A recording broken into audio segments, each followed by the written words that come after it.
Et voilà, c'est parti pour le tracé. Le point central 9 avec les petits points 1 à 1 carreau, soit 0,5 cm. Voilà, vertical horizontal, les 4 points 1. Ensuite, à 2 carrés en diagonale, les points 2.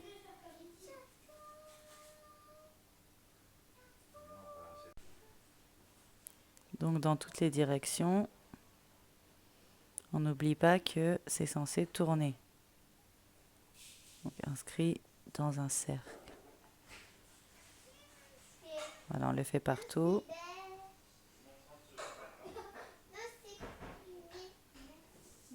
Et le dernier, 1, 2. Et voilà les points 1 et 2. Donc là, on va faire le point 3. 1, 2, 3. Ensuite, l'autre côté. 1, 2, 3 en symétrie. Point 3. Voilà. Alors, le troisième. 1, 2, 1, 2, 3. Troisième point 3. Et sont symétriques. 1, 2, 1, 2, 3. Ici, le point 3. Voilà. Côté. 1, 2, 3.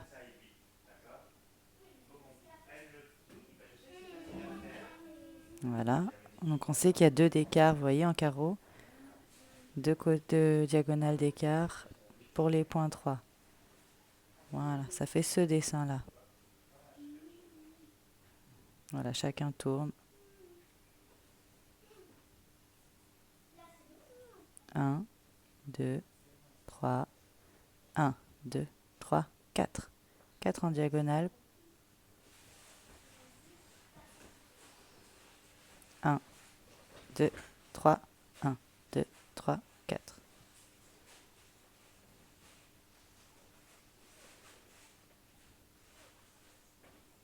Ils sont sur la même ligne.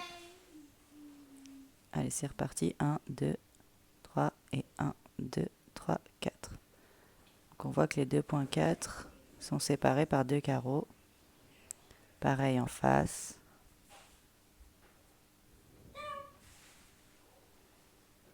1, 2, 3, 4.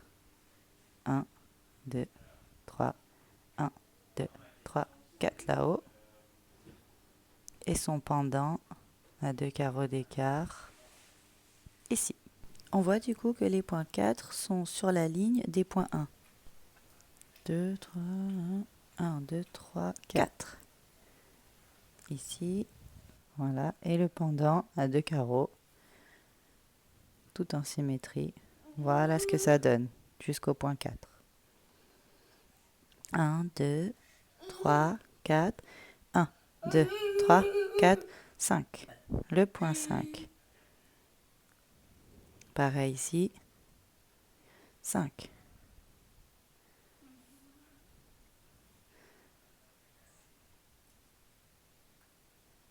4, 1, 2, 3, 4, 5.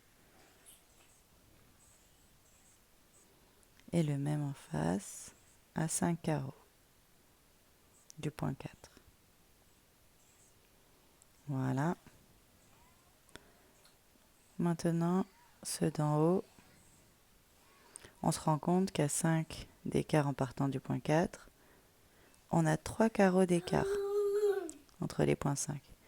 Donc voilà, entre les points 5, 3 carreaux.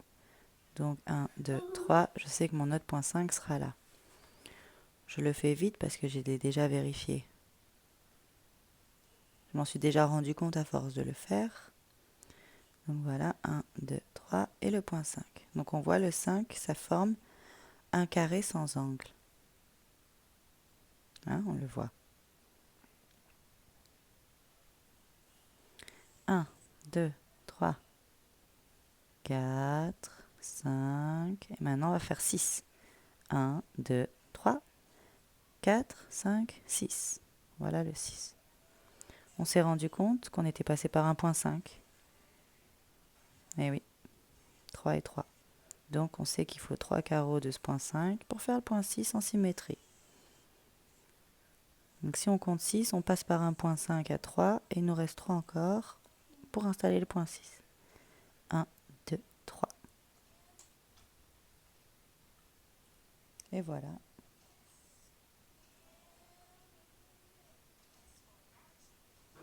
1, 2, 3. De l'autre côté. 1, 2, 3. Voilà. Et ici, 1, 2, 3. 1, 2, 3. Et voilà, les points 6 sont tous mis.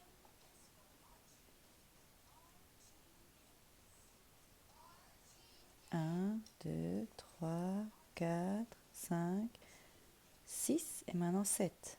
1, 2, 3, 4, 5, 6, 7.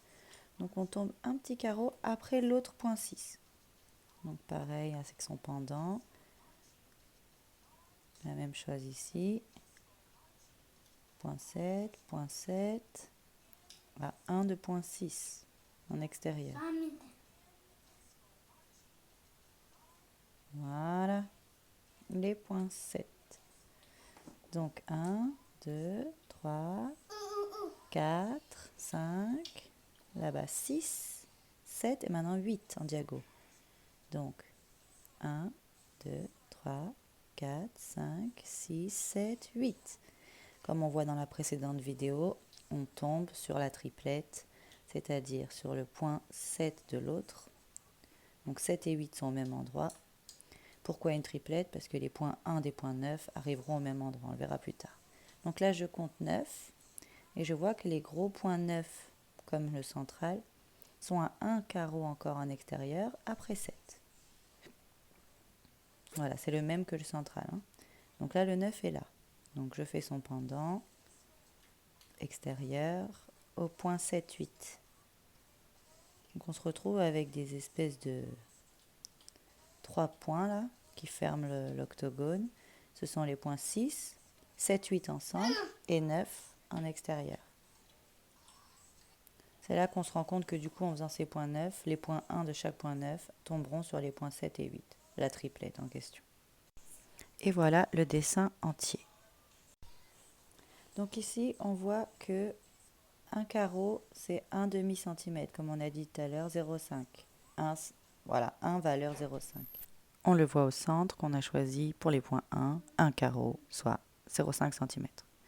On voit le rayon maintenant, donc à partir des points 9 jusqu'à l'intérieur, ça fait 6. Voilà, on voit l'octogone, on fait l'extérieur de l'octogone. Voilà, si on mesure de l'extérieur au centre, on a 6 cm. Donc le diamètre, c'est 12, soit 24 carreaux, 25 en comptant le point central, ce qui n'est pas le cas. 0, 6 au centre, et extérieur, on arrive pile poil à 12 de diamètre. Le 13 est là. Si on compte le centre, on est à 13, sinon c'est bien 12. Donc là, on va mesurer la distance entre les points 9 de l'octogone. Et donc là, on voit que ça mesure 5 cm. Donc là, on mesure le diamètre comme tout à l'heure, mais en diago, pour vérifier que c'est bien 12 également. Et on voit, quand on vérifie à l'horizontale, que ça fait bien 12, comme on l'a vu tout à l'heure. Ça marche. Là, on va vérifier entre les points 9, mais qui sont bien horizontales. Tout à l'heure, on avait fait la diagonale, et on se rend compte que ça fait 5, soit 10 carreaux.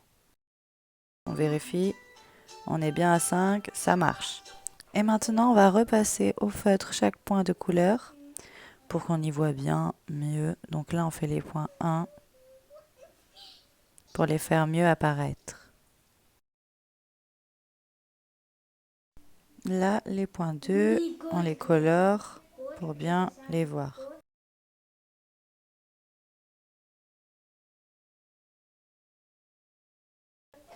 Et les points 3 en bleu, on les fait apparaître.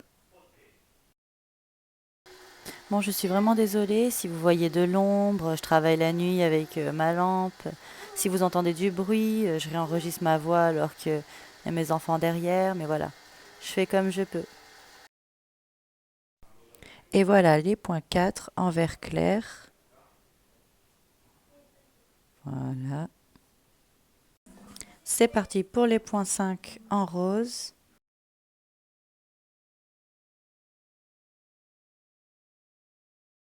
Voilà les points 6 maintenant en vert foncé.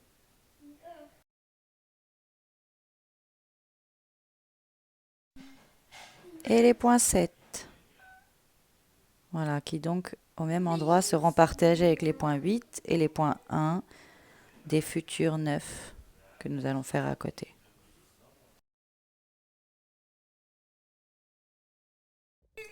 Et les points 8 au même endroit que les points 7. Donc j'essaye de les faire au même endroit et qu'on voit quand même que c'est doublé.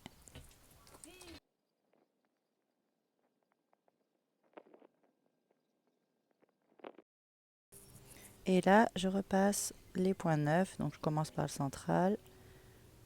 Voilà, en noir. Et les autres.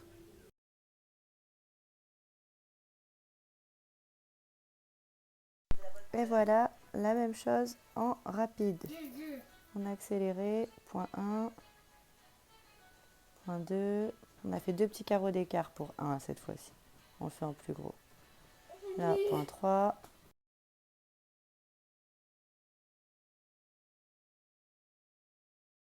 Hop, on compte, point 4.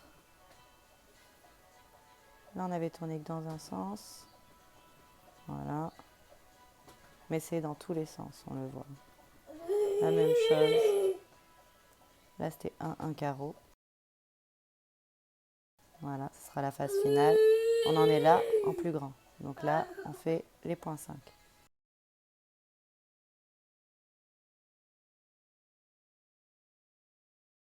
Hop, les points 6.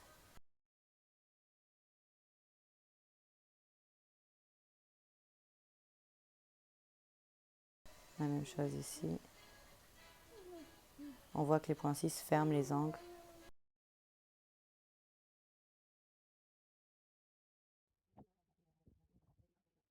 On parle de la triplette ici, qui est écrit. On la voit sur le grand dessin. Et là, on va tracer le quadrillage du carré Sator. Donc, on voit les points 3 là, qui rejoignent les points 9. On va tracer. On va faire tout le tracé pour que le Sator apparaisse. Là, on va passer par les points 6, 3, 2, 2, 3, 6 et on trace. Et là, on passe par les points 4, 1 et 4. Et on trace. Et pareil jusqu'au bout. Va apparaître la morphologie du K, comme on avait vu sur une autre vidéo. Et ça nous fait aussi penser au E, dans les 4 directions sur le grand dessin, je vous remontrerai la photo, aux E qui vont vers l'extérieur. Mais en allant vers l'extérieur, les 9 extérieurs, qui sont comme le centre intérieur, le grand 9 central. Donc on voit un effet de revenir continuellement de l'intérieur à l'extérieur. Le début et la fin. Et on va faire la même chose à la verticale, les mêmes points. C'est parti.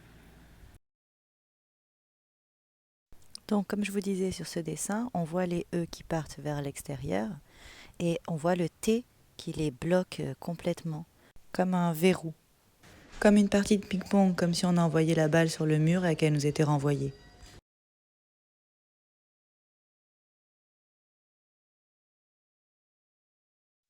Et voilà, on voit apparaître les cases du Sator. Chaque lettre, chaque mot.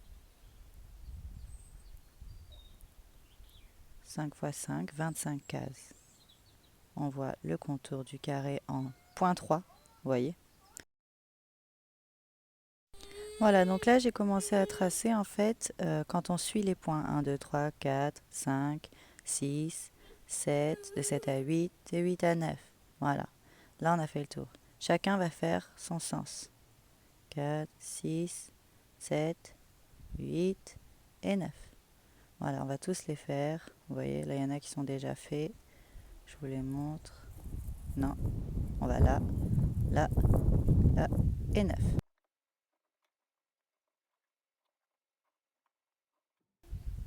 Ce qui est difficile à voir, c'est qu'on repasse, à partir de 6, on repasse sur le cadre. Donc on ne voit pas forcément ce qu'il en est, mais n'oubliez pas que chacun tourne dans sa direction. Ce qui fait qu'on arrive sur les points 6, 7, 8, 9, qu'on repasse dessus, c'est celui de l'autre point qui arrive sur le premier point et ainsi de suite. Voilà, donc là je continue au point 4, du point 4 au point 5, pour celui-ci, voilà. Là du point 5 au point 6, c'est déjà tracé. 6 à 7, 7 à 8 et 8 à 9, c'est déjà tracé. C'est pour ça qu'on a du mal à s'en rendre compte. Mais grosso modo, ça donne ça, le dessin final, dans toutes les directions.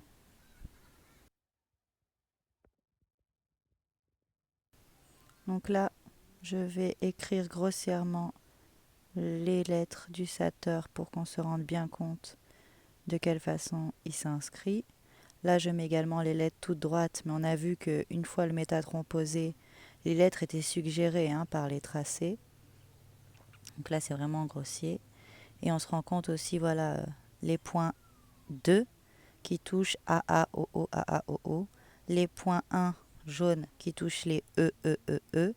Donc on voit bien comment ça a été construit. Et on remarque que ça touche des voyelles, pas les consonnes. Les voyelles et les consonnes sont en alternance. On le verra plus tard pour le travail consonne-voyelle. En rapport avec l'alternance du cadre, pair-impair, binaire, ternaire. Donc avec ce tracé, on se rend compte que le Sator apparaît, mais également les rectangles des métatrons, ils sont déjà là. Voilà, hop, hop, hop, pour ce rectangle, l'autre, et les deux font le carré en centrale, font apparaître le carré Sator. On va essayer de le faire apparaître plus fortement avec le stylo en le traçant pour qu'on voit mieux, mais bon, vous avez déjà vu que ça apparaissait en fait. On essaye de faire ressortir des éléments, mais qui sont existants, voilà, dès ce tracé.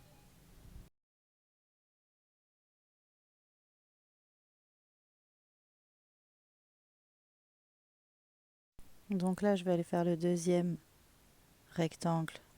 Je vais prendre du bleu. Premier, j'avais pris du vert, je crois. On verra de près. Et voilà, je fais le deuxième. Et voilà, on les voit mieux apparaître. Un et l'autre, ici. Voilà, là, je vais faire les 4,9 des autres octogones qui vont nous servir pour nos tracés. Bien sûr, on peut faire les 8 directement, parce que comme je vous disais, entre les points 9, il y a toujours le même espace. Donc on peut les trouver. On les fera tout à l'heure. Mais là, je fais que les 4. Donc là, on est parti pour les métatrons. Donc on va faire les hexagones. On va utiliser les points qu'on a tracés avec le rectangle. Et on va rejoindre le point 9 qu'on vient de poser des autres octogones. Ça fait comme une espèce de toit de la maison. On appelle ça le pignon d'ailleurs. C'est marrant, c'est le fruit de la pomme de pin. Et donc voilà, là, on trace les deux hexagones.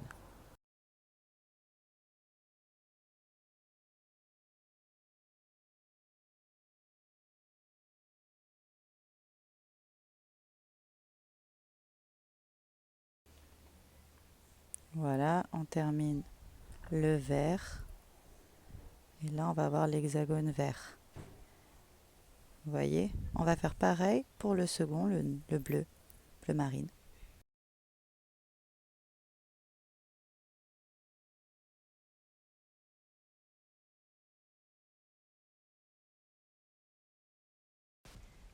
Et là, on va faire les triangles.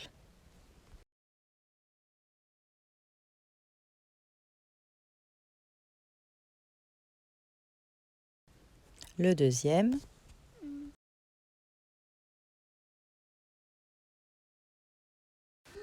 On voit que les triangles, du coup, passent par les points 3.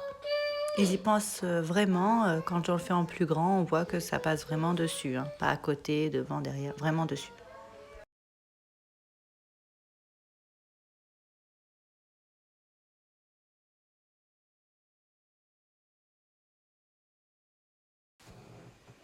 Et voilà.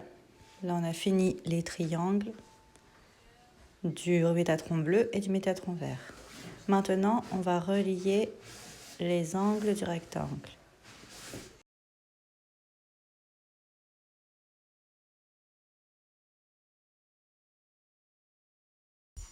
La même chose pour le deuxième.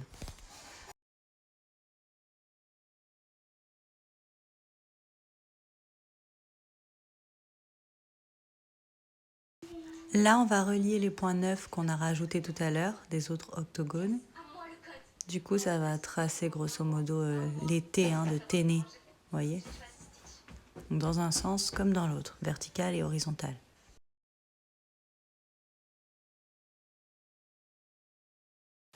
Et voilà, maintenant on va regarder un peu les mesures. Donc le rectangle du Métatron mesure 9 cm, soit 18 petits carreaux, 1 plus 8, 9. Ici on voit que les parties qui dépassent du carré pour faire le rectangle mesurent 2 cm. Et 7 du carré jusqu'à l'extrémité du rectangle. Là on voit le 5 entre les deux 9, toujours pareil, soit 10 carreaux. Et 6 si on va jusqu'à l'extrémité de l'octogone. Soit 12 carreaux. On n'oublie pas ici qu'on a étalonné en carreaux. Un petit carreau. Donc, des 2,9, on arrive à 10 cm. Soit 20 carreaux. On voit ici de 12 pour l'octogone, on l'a vu tout à l'heure. Soit 24 carreaux. Et maintenant, on va faire les points 1 sur les autres 9 de l'extérieur, comme à l'intérieur.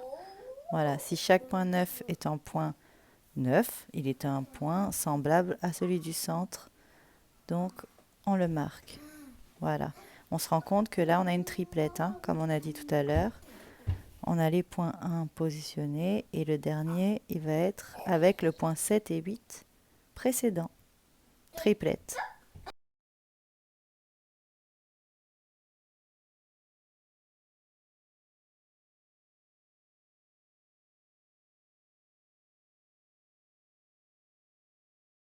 Et voilà, donc on voit bien les triplettes partout, avec tous les 9 et leur point 1 correspondant. Là, on va faire les points 9 qui nous manquaient, ceux de l'extérieur, là. On ne les avait pas fait, on n'en avait fait que 4 tout à l'heure. Donc là, on les fait pour bien comprendre le dessin. Voilà, je montre comment je compte de la diagonale. Voilà. Et le dernier. Je sais qu'ils sont là, vous le savez, parce que je connais déjà les mesures. On en avait parlé aussi. Et maintenant, je vais rajouter les autres points 9 des autres octogones, en fait, pour faire les autres octogones tout autour. Donc, on les connaît aussi. Donc, je me sers de la mesure, comme vous voyez à la règle. Voilà, je vais tous les faire. Ceux que j'aurai la place sur la feuille, parce que sinon ça sort de la feuille. Mais vous comprendrez très bien le dessin à la fin, surtout qu'on l'a déjà vu sur d'autres géométries. Voilà, là on est en train de faire le carré du bas.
Donc, on va prendre un point 1. Voilà, celui-là. Il va là, là, là. Donc, on voit l'escargot. On se concentre sur celui-là, qui a été repassé en gris. Voilà, là, on arrive à 9. le même que le centre. On était parti de ce point 1. On arrive ici. Ici, ça se décale un peu plus loin. On voit que c'est là où ça se décale le plus loin. Voilà, on mesure et on voit 1 cm. Ça veut dire que là, on va au plus loin. On fait le tour de l'escargot. On arrive au nouveau 9. Il y a un décalage entre la partie la plus loin et le 9 de 1. 2 carreaux. Et à partir du centre jusqu'au nouveau 9, 2,5. 5 carreaux. On voit que le carré donc fait 5 cm de côté, soit 10 carreaux. Donc 5 x 5, 25 cases. Et on s'est décalé de 5. Là, j'ai montré les petits carreaux et les grands carrés qui semblent se former à l'image.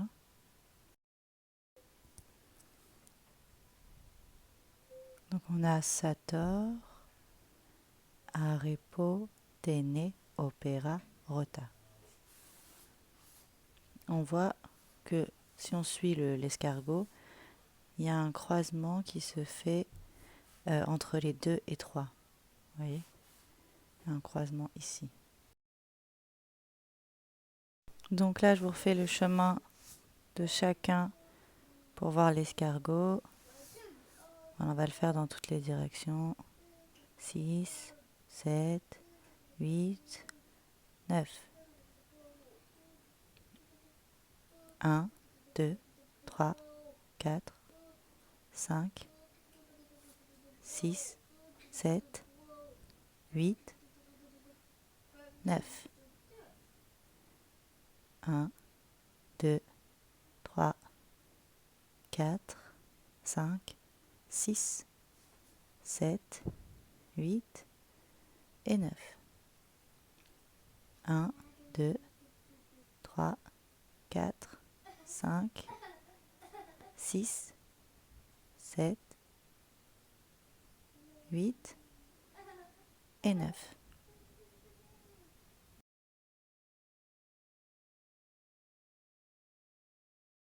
Donc voilà, ici encore, on se rend compte que le dessin de l'octogone, c'est un rep. Et voilà le sator qui correspond à sa taille. Il est en décalé avec le cube qui est formé derrière, vous voyez. Sator, arepo. Voilà, on voit la case de plus près. Donc cette case-là, c'est la case du R. Et dans cette case, on trouve la petite case Sator, S, du petit carré, S-A-T-O-R, voilà. Elle est à l'intérieur. Du coup, on voit l'alternance à petite taille du SR et à grande taille du RS. Et ce carré est en lui-même un sator comme celui du centre, hein, entier. Il a un cadre là particulier où il est un S de l'autre sator, voilà, de celui-là. Voilà. Il est le S de ce sator et il est lui-même un sator comme le centre. Voilà, là je vous montre de près où sont faites vraiment les séparations du sator, du mi-sator si on peut dire, au crayon gris. Hein. Voilà, on voit quels points ont été prolongés. Cette fois-ci, à l'inverse du début où on ne tire pas les points 5 par exemple, là on va s'en servir. Là ce sont les points 6 hein, et là ce sont les points 5.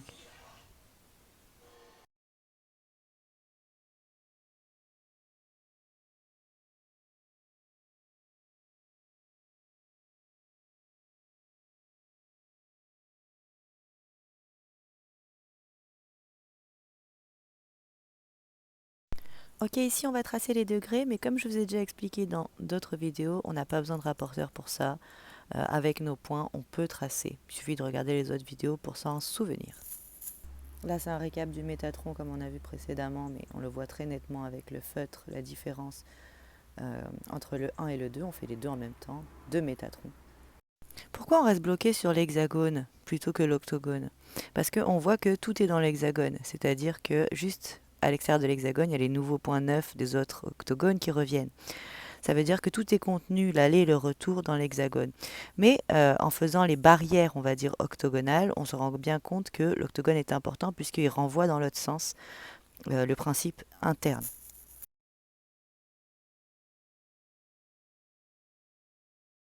Et là, on va avoir un ensemble de dessins géométriques. simplement pour montrer à quel point c'est fractal, c'est-à-dire que n'importe quelle partie peut se retrouver dans n'importe quelle partie, l'ensemble dans une toute petite partie. Euh, une toute petite partie de ce dessin suffit à comprendre et à voir l'ensemble.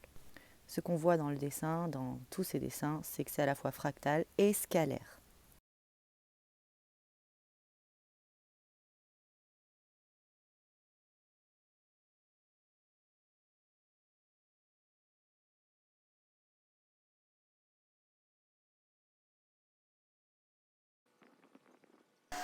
Un égale 4 carreaux.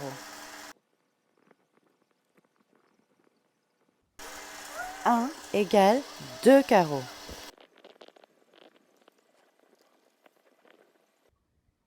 Un égale un carreau.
Voilà, on voit à partir d'ici un changement de la façon de considérer le centre. C'est-à-dire qu'au départ, le centre, c'est l'intersection de deux lignes. D'accord? Tandis que là, j'ai mis le centre au centre d'un carré, justement. C'est-à-dire que chaque angle du carré est un centre d'une autre croix. Donc les 1, au lieu d'être juste 4 points, c'est à chaque fois plusieurs points. On va le voir ici. Voilà. On voit ce qu'il en est, vous comprenez? Donc on a fait cette tentative-là de regroupement, c'est-à-dire que le centre, c'est bien le croisement d'une ligne. Mais du coup, ce petit carré, le 1, c'est aussi un carré de 4 de la même façon. Donc là, on a vraiment réuni tous les 1, tous les 2 de chaque croix, en fait. Si vous regardez bien, vous allez le voir.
Qu'on considère un point ou un carré central, ce sera exactement la même chose. Le Sator, c'est vraiment l'union de d'absolument tous les symboles. Là, on va voir, voilà, la Zawitska, on voit comment la croix gammée, en fait, elle a été prise. Hein. Ça suffit comprendre l'ensemble de la leçon. Mais le Sator est beaucoup plus complet. Le tarot de Marseille l'est encore plus. C'est carrément le livre de l'histoire. Hein. C'est à la même base, tout est pareil. Tout dépend de l'organisation, en fait.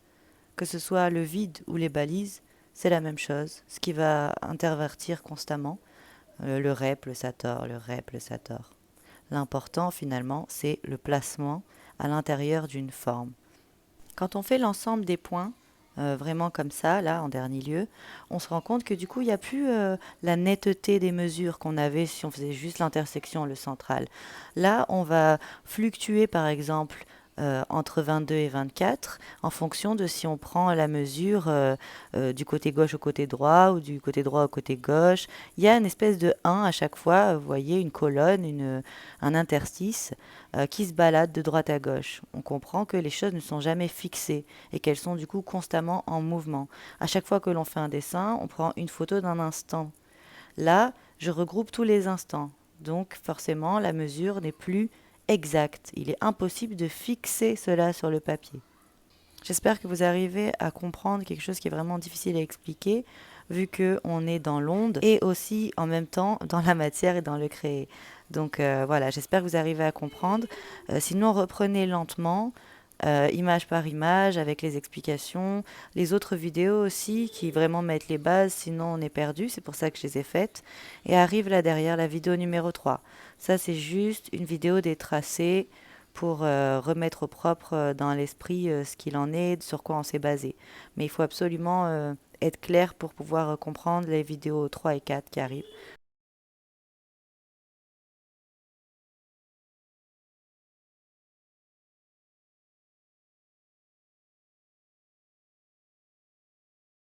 Voilà, ici on voit bien la liaison avec tout le monde, tous les points 1 de la croix centrale et des croix autour qui forment un carré.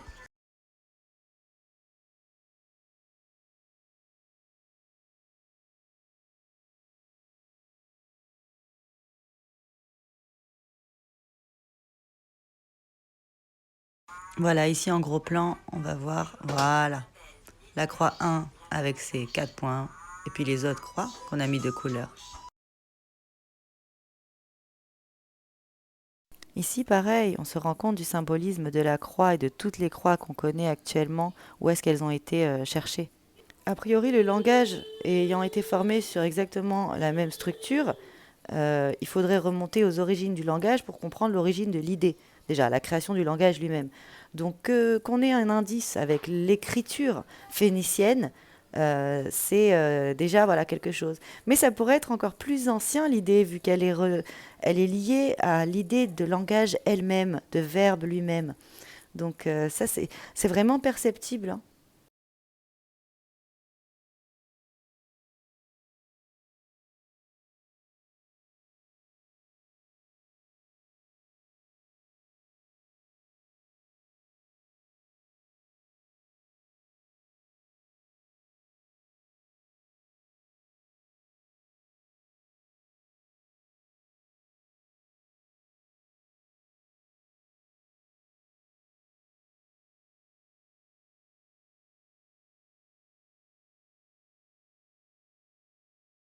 Donc on aura vu sur d'autres vidéos, on est parti dans le carré central du 4.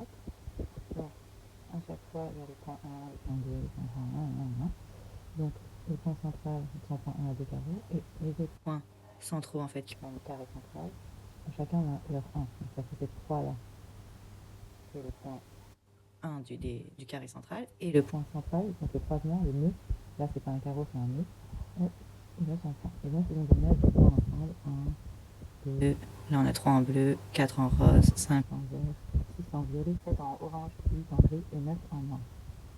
1 en jaune. Et donc, du coup, pourquoi on a des points 6 violets qui sont arrivés ici? Parce que on a d'abord fait tous les points 1, tous les points 2, tous les points jusqu'à point 9. Et on les jaune là, les points 1 à nouveau en fait. Et les points 9, les tout premiers là. 1, 2, 3, 4, 5, 6, 7, 8, 9. 1, 2, 3, 4, 5, 6, 7, 8, 9. Donc chacun de ceux-là, là, des jaunes, on a fait le retour. Donc c'est parti de là, on est allé, et après on arrive à 9, on est parti à 1, 2, 1, 2. En fait, en grand circuit. Un autre code, on l'avait vu avec la première affaire. Tous les dessins que j'ai présentés jusqu'à présent, c'était juste l'intersection, le point central avec 2 de distance, 1 ou 3 ou 4 pour 1 carreau pour 1 cm, donc 2 carreaux, 2 fois 3, 2 fois 4 en très grand, mais toujours avec une seule lecture, c'est-à-dire le nœud central, c'est-à-dire l'intersection de deux lignes, de deux segments, de deux droites. soit le symbole à la base donc de la Terre, hein, le rond avec la croix dedans. Donc j'ai toujours fait que ça.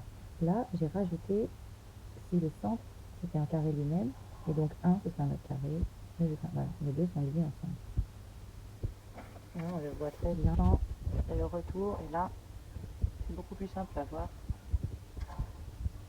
Voilà. Donc, si je vais jusqu'au bout, si je sors de la feuille, je me fais une espèce d'octogone. Hein, voilà. Point 1, point 2, point 3, point 4, point 5, point 6, 7, 8, 9. Et hop, retour. Là, on l'a. Et on s'amuse à lier à chaque fois les points 1, 2, 3, 4, 5, 6, 1 de chacun des points 1. Donc les points 1, il y en a 1, 2, 3, 4, 5, 6, 7, 8, 9, 10, 11, 12 avec ce système. D'accord. Du coup, ça veut dire que par exemple, ce centre-là, qui est censé être un point noir, un point 9, et ben c'est aussi le point 1 de celui-là qui va là. Voilà, les 4, on voit 4 couleurs, hein. Les 4 croix qui représentent les 4 angles du carré central qui lui-même est une croix en fait, c'est juste un décalé dans le temps finalement, si celui-là précède ceux-là, autour, qui représente ceux-là, qui représente ceux-là, toujours la même chose. Donc voilà, on le voit comme ça. Là on simplifie, juste l'aller, et là l'aller et le retour. Donc j'ai pas fait les points 1 de ceux-là par exemple, parce que ceux-là c'est ceux des octogones suivants. Mais j'ai pas encore noté les autres points 9 des octogones qui font le tour, hein, comme ceux-là. Juste pour qu'on voit ceux qui arrivent du coup dans la base. C'est-à-dire qu'en faisant le retour, on a des points 9 qui tombent plus près du centre que les points 9 qui lui correspondent. Ça fait cette espèce d'étoile. Et c'est là qu'on se dit que du coup, voilà, le début et la fin, c'est un peu bizarre ce principe-là. Hein. La suite arrive avant. Et du coup, dans le centre, on se retrouve avec des points 6. Et puis du coup ici, dans nos petites croix de départ, hein, qu'on avait vu, ce système-là, voilà, qui est lui-même en Sator, hein, S-A-T-O-R, voilà. Le Sator des intersections, le tout premier, on le voit là, en or. Il est avant les points 1 lui-même à chaque fois. Et ce carré central, on peut voir que c'est le rep, hein, voilà, des petits carrés d'intersection. Donc revenons à nos moutons, on avait aussi cette façon de représenter donc, les croix avec leur cercle. Celle-là aussi c'est un cercle. Hein. Voilà, donc nous ici, on n'a pas tout fait, on est perdu. On voit très bien qu'en faisant le retour, on a 6 qui arrivent ici. Hein. Et donc 7, 8 qui sont ici et 9 en centre. Voilà. Donc ce carré il est toujours là. Il correspond au point d'intersection. Quand on représente en carré, ben, de toute façon ça change rien. On va le regarder comme ça. Voilà, donc là c'est la même chose. Mais c'est peut-être plus métallique les points. Je sais pas si on voit bien. De toute façon, je vais faire les photos que les points sont métalliques, mais du coup, on a bien les 4 croix de couleur, mais sans les 4 cercles. On a le cercle central principal. Et du coup, là en extérieur, voilà, on est représenté par la croix dorée. Se forme très nettement là, autour donc des points 6 qui est tout ce qu'on vient d'entendre. Donc le début, hein, on a bien les mêmes points qu'à la fin. Le début, c'est bien la fin, quoi, de tout ça. Hein. Et donc là, sur ce contour-là, donc on a les points verts qui sont donc les points 5. Les points rouges, ce sont les points 2, mais de l'allée. Voilà. Donc les points rouges sont des points 2, les points roses sont des points 4, et les points bleus sont des points 3. Voilà, parce que de la 1, après la 2, 3, le 4, à chaque fois c'est ceux de l'autre dessin. Compliqué à comprendre, mais si vous avez bien suivi mes vidéos, normalement vous devriez saisir cela. Donc on voit aussi que les embouteillages de points, on commence à repartir. Ça fait penser un peu, je sais pas si on peut dire que ça fait penser, parce que c'est dur à se matérialiser ça, mais pour moi ça m'a venu les cantas dans l'espace, voilà comment ça représente les cantas, les petits grains de sable du temps. Et donc j'ai pris cette chose-là, parce qu'à chaque fois je compare la carte du tarot à la taille, et donc je me suis rendu compte que ce piquant de l'étoile là, ça me faisait penser aux ailes, mais aussi à la justice, à l'impératrice, à la papesse. On va voir que ça marche bien même au jugement. Donc voilà, je vois que si je la mets ici, peut-être qu'il faudrait que je mette la tête à la tête. Si je mets la tête à sa tête, j'arrive ici en bas. Là déjà on a le E, hein, du centre. Hein. Cool. Donc voilà, en la plaçant comme ça, on se rend compte que ici, là, dans la robe, on pourrait penser qu'il y a, je sais pas, quelque chose. Hein. Si on s'amusait à mettre les cartes à l'envers, est-ce qu'on aurait des indices? C'est la même chose, voilà, en bas. Ici, quelque chose serait coupé, par exemple, là, par la peau. Hein. Dans les bonnes dimensions, exactement. Des cartes comme ça. Dans les têtes, voilà, à chaque fois il y aurait l'œuf là pour faire la tête si on doublait comme ça. Ici, si on met le mât par exemple, on a l'envers, on s'en fout, c'est pas dans un sens de tirer les cartes pour quelqu'un. Donc là voilà, l'œuf à la tête, hop, son bâton dirige là exactement au milieu. Bon, c'est aussi le E qui a l'air d'être visé là, ou le point entre les deux. Ça doit être le point. Donc hop, le point, comme tempérance ici, il y a quelque chose, qu'est-ce qu'on voit ici? Là, le cœur, quoi. Hein, le cœur neuf, le centre de tout, quoi. Voilà, est-ce qu'il y a des indices comme ça sur toutes les cartes? On va regarder. Voilà, donc là, on a l'impression que les pieds sont sur os, et sur les deux E, et sur les deux EL, on va dire, le pied de sol. Et là, EL aussi, le. Donc on est bien en place sur sol. Il y a quelque chose là-dedans, en tout cas, quelque chose ici, peut-être le soleil. Le soleil là, voilà, le soleil. Il y a quelque chose, il y a quelque chose. Là, on va mettre la papesse en haut parce qu'elle a le même truc. Hein. Donc là, la papesse, quand on la centre, c'est sur le P hein, que ça apparaît, j'ai l'impression. Ouais, sur le P. En tout cas, les ailes, ça le fait pareil. On voit que ça le fait là, puis on voit que ça redescend sur les colonnes, là, on va voir dans le cœur. Et donc voilà, là, on voit le rouge du cœur de la papesse, hein, avec la croix et la clé, hein, en deux là, c'est de travers, la croix de travers. C'est marrant.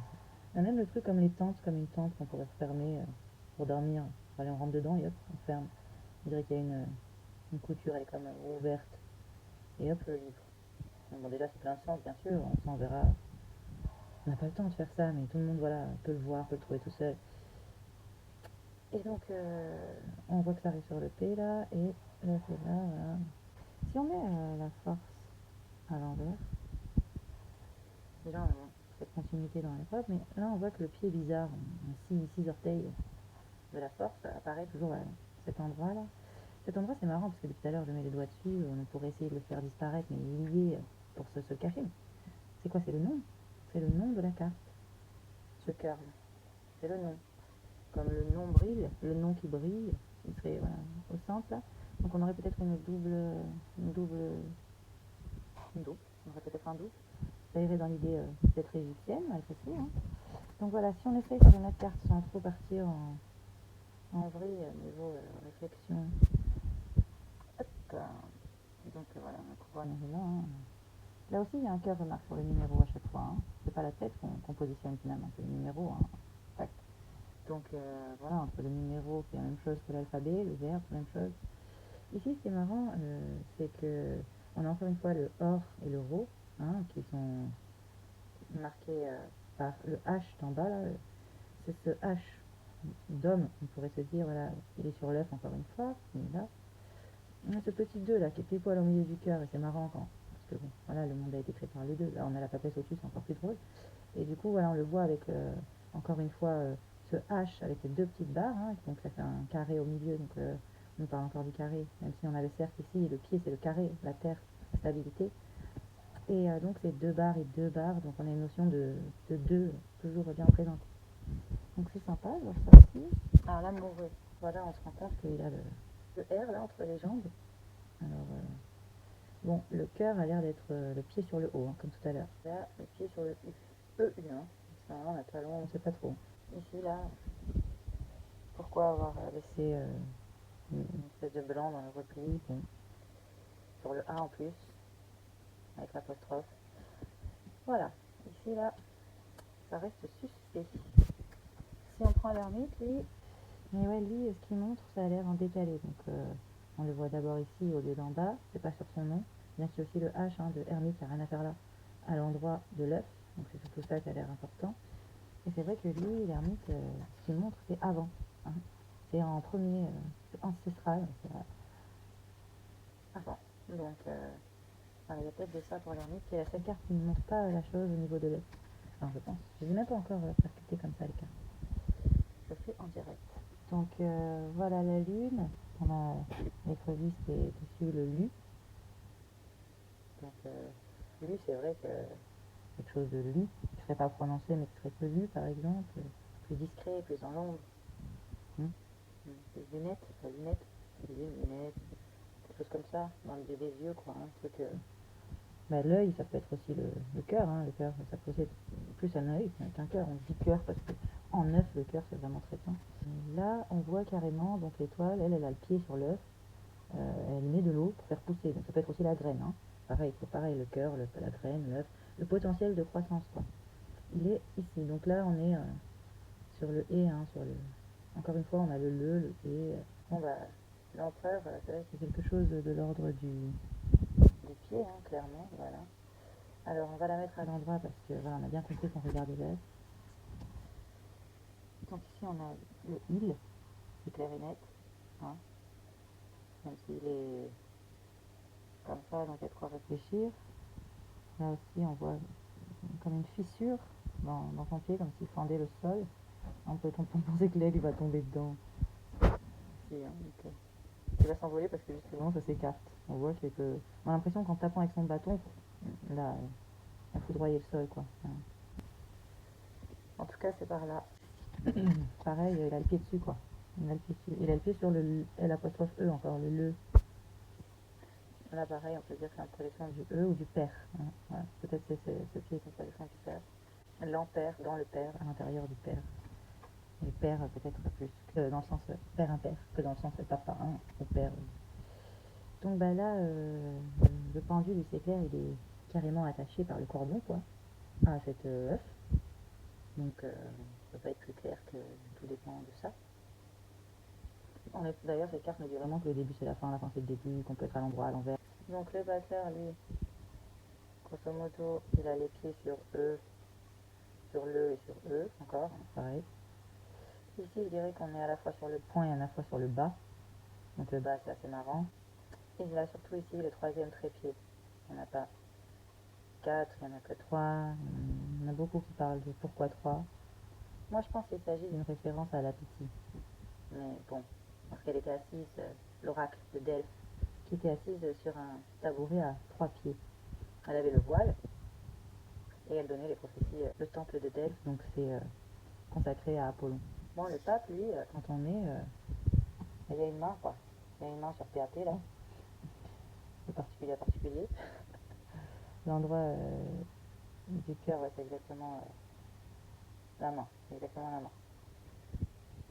Donc la main, parce que 5 doigts de la main. Hein, c'est le pape. Hein. D'ailleurs, sur sa main, il y a cette petite croix templière. Et ici, exactement, quand tu fais un carré de 4, il y a une fenêtre hein, qui te dirige vers là, vers le cœur.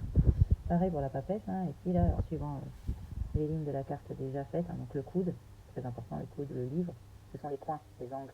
C'est ça qui est très important. C'est l'angle du carré. Je passe ici.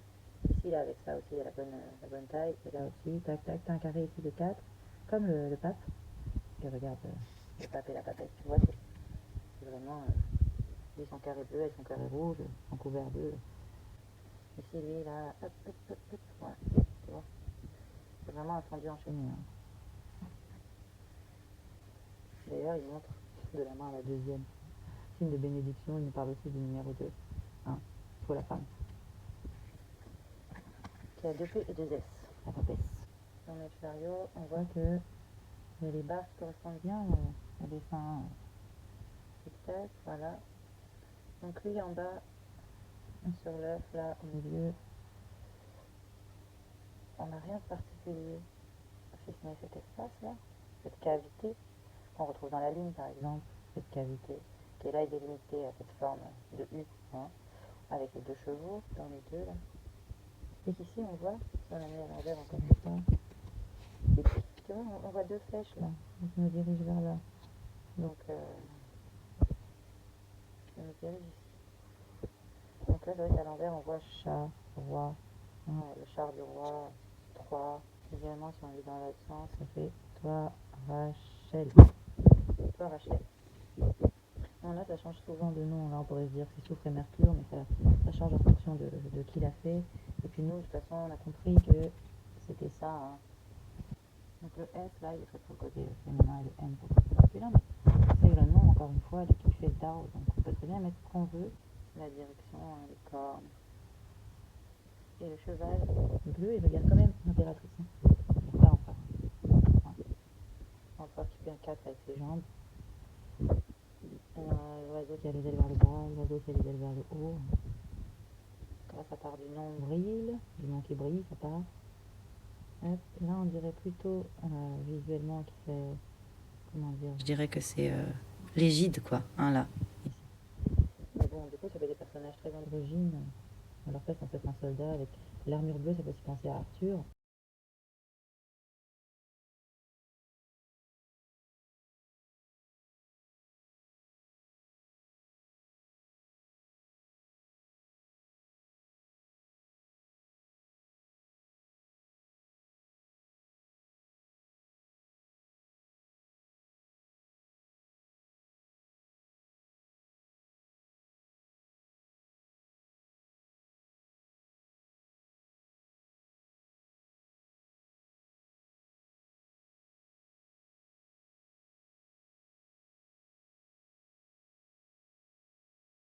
Et là, les deux personnages sur les épaules, voilà, un personnage pour l'impératrice, un personnage pour un. Encore une fois, c'est les angles, hein, les épaules. Donc voilà, sa langue est du carré. Hein. Donc, voilà, là, c'est coupé en deux. d'ailleurs, on voit bien. Et donc, ouais, on a du blanc là à l'arrière, comme s'il n'y avait rien. Comme si c'était vraiment deux images séparées. Donc, on est plutôt en quatre, là, encore une fois. Hein, papa, papa. C'est-à-dire qu'on a trois personnages, en fait, ça parle de quatre, comme ici, entre 3 et 4. Comme si le quatrième n'était pas un quatrième vraiment qui existe de la même façon. Hein. Comme dans le quantique avec l'état de la matière, voilà, le plasma, c'est un gaz quand même, mais c'est pas vraiment un gaz. Plus quand on comprend ce que c'est, il a perdu son ion, il en a gagné. Voilà, on peut en faire tellement une différence qu'on va dire qu'il est différent. Mais il n'est pas différent de la même différence que les autres. C'est compliqué, mais c'est réel. Voilà, donc là, l'impératrice, on voit qu'elle a un peu quelque chose sous sa robe, encore une fois, il y a toujours un truc bizarre là, en bas vers ça. Donc là, elle, c'est sur l'impère ou l'impéra. Donc c'est vrai que ça fait penser Les chiffres impairs, on avait vu des... déjà, mais aussi impéra, ça fait penser à opéra, dans le sens imposé. Ça peut peut-être imposer les mains, justement. Vous voyez, c'est vrai que il y a quelque chose comme ça, hein, il y a actrice. Il y a le père, encore une fois, qui signifie donc le contour, hein, le cadre. Donc là, on est en impair, on est hors du cadre, probablement. Voilà. On a une aile, hein, elle est assise sur une aile, donc elle coule comme une poule, un oiseau. Elle a aussi, en fait, ses ailes, surtout, sont cachées. Hein, on voit derrière, on a l'impression que c'est un fauteuil, mais en fait, ce sont des ailes qui sont cachées. On voit dans la rue, voilà, elle est là, l'impératrice. Hein, donc en fait, c'est une femme, là-haut. Cette couronnée, c'est l'impératrice. Voilà, les ailes, encore une fois, sont cachées par une cape.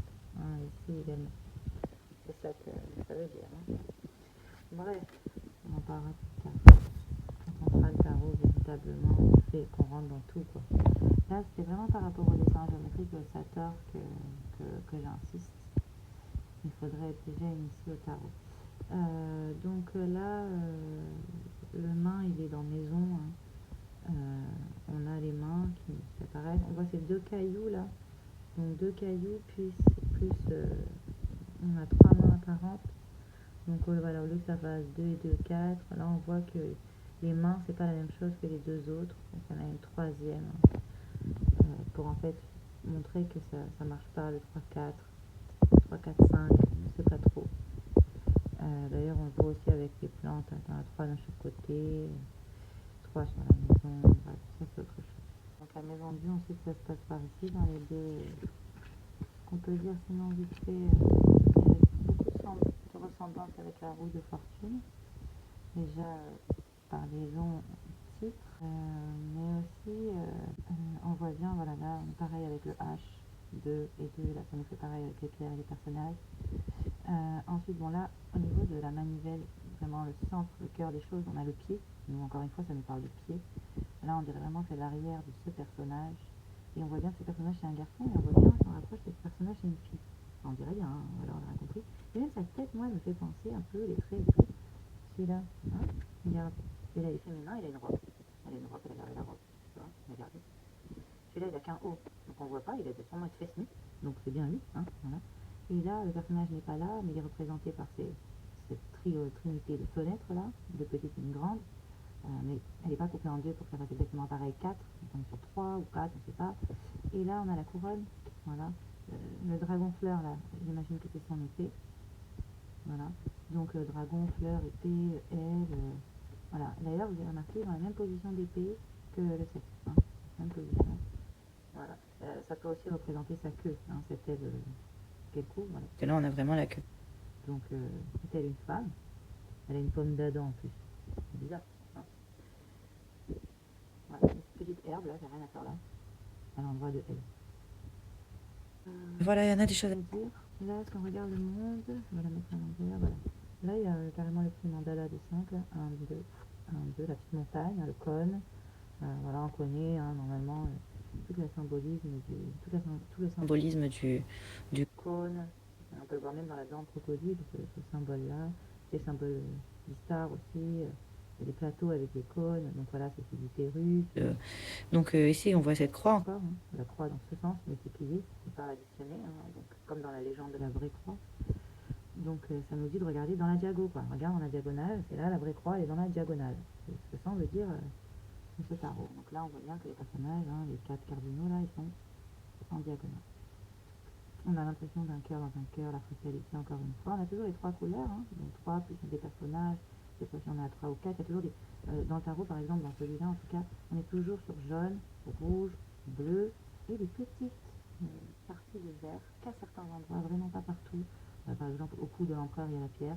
C'est du vert, voilà, vraiment émeraude, hein, couleur émeraude. Il y en a un peu sur la tête du pape, on trouvera sur le chapeau du batteur, la papesse aussi, bien sûr, mais c'est que des petites touches. Sauf dans le pendu, il y en a pas mal, mais ça représente la végétation, le haut et le bas, la terre. Donc voilà, sinon, à part les herbes, il y a très peu de vert. Donc comme quoi, c'est la 4e couleur qui n'en est pas tout à fait également une. Encore une fois, c'est le même symbole. Donc là, à chaque fois, on est dans la fatalité, comme je disais, hein, le macrocosme, de plus en plus petit, on peut le voir de n'importe quelle façon. Et on voit aussi un visage, là, avec les seins, ils sont trop mal faits. C'est pas parce qu'ils savent pas dessiner, hein, regarde. Voilà, donc tu regardes l'étoile. Elle est belle, l'étoile. L'étoile, elle est faite pour être une belle femme. Par contre, on voit vraiment qu'elle a un problème au genou. Hein, c'est clair, si t'as pas compris qu'elle a un problème au genou. Voilà, ils savent très bien dessiner. S'ils dessinent comme ça, c'est qu'il y a une raison. Notre oiseau là-bas derrière. Note. Du coup, voilà, donc je vais y aller encore. Voilà, on sait pas exactement ce qu'elle a dans la main. Ça, c'est vraiment classique. Et vraiment, les premiers indices sont là-dedans. Elle a une baguette, hein, parce que c'est la magie quand même. Hein, voilà, c'est le monde. Hein, donc, les 3 mondes, 21. On en parlera. Mais bon. Bref, ici sous les pieds, on voit ça. Je coucherai dans le facteur. Sinon, pas de... Voilà, le diable est vachement intéressant. Et moi, je l'aime bien avec tempérance. J'ai vu ça.